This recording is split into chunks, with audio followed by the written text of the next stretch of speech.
இயேசுவின் அன்பு. கிறிஸ்து இயேசுவின் நாமத்தினாலே உங்களுக்கு அன்பின் வாழ்த்துக்கள்.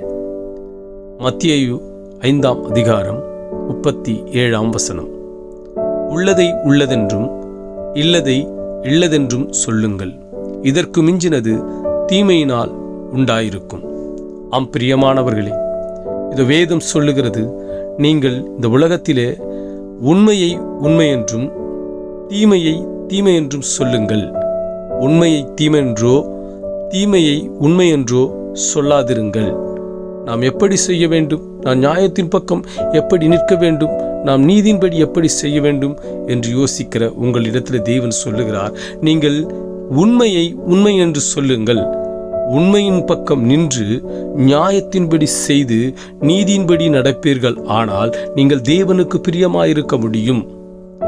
நீதியின்படி செய்து மனசாட்சியின்படி நடந்து தேவனுக்கு பிரியமாய் இருக்கிற உங்களிடத்திலே தீமை அணுகுவதில்லை.